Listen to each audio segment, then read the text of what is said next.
મધ્યપ્રદેશમાં હનુમાન દાદાનું એક ભવ્ય મંદિર હોય છે અને એક્ઝિટ બાજુમાં જે પોલીસ સ્ટેશન હોય છે. પોલીસ સ્ટેશન જે કોન્સ્ટેબલ છે દરરોજ હનુમાન દાદાના મંદિરે દર્શન કરે છે અને પછી જ નોકરી ઉપર જાય છે. પણ ક્યારેક ક્યારેક ભક્તિભાવમાં એટલો ખોવાઈ જાય ને કે 1-2 કલાક એને મોડું થઈ જાય છે અને સાહેબને આ વાત ખબર પડી જાય. સાહેબ એને ખચકાવે છે, ખીજાય છે કે તું નોકરી પર મોડું આવે છે. એટલે કોન્સ્ટેબલ માફી માંગે છે, એમ કહે છે કે સાહેબ હું કાલથી રેગ્યુલર આવી જઈશ. હવે પછી થાય છે એવું કે કોન્સ્ટેબલ મંદિર તો જાય છે પણ મંદિરના પગથિયેથી દર્શન કરી અને નોકરી પર જતો રહે છે. 1-2 દિવસ એવું ચાલ્યા કરે છે પણ પછી એને અંદરથી ફીલ થાય છે કે હું જે પણ કરું છું એ ખોટું કરું છું. હવે જે થવું એ થાય, હું દાદાનું દર્શન કરી મંદિરે પૂજા અર્ચના કરીને પછી જ નોકરી પર જાય. હવે મંદિરમાં જાય છે ને આંખું બંધ કરીને પૂજા અર્ચના કરવા માટે ભક્તિભાવમાં બેઠે છે પણ આંખું ખોલે ત્યારે એને ખબર પડે છે કે 8 કલાક વીતી ગઈ છે. હવે એ વિચાર છે કે સાહેબ તો મને નોકરીમાંથી કાઢી જ મૂકશે. એટલે પોલીસ જાય છે અને સાહેબને કહે છે સાહેબ મને નોકરીમાંથી કાઢી મૂકો, અમારી ભેગું નહીં થાય.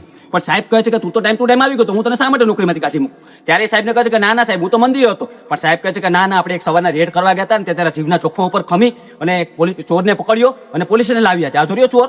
ત્યારે કહે છે કે સાહેબ ના હું તો મંદિરમાં હતો. પણ હવે તમે વિચારો કે સાહેબ સાથે હતું કોણ, કેમ કે એ તો કોન્સ્ટેબલ મંદિરમાં હતો તો સાહેબ સાથે હતું કોણ. અને કમેન્ટમાં તમે જય હનુમાન દાદા લખવાનું નહીં ભૂલતા.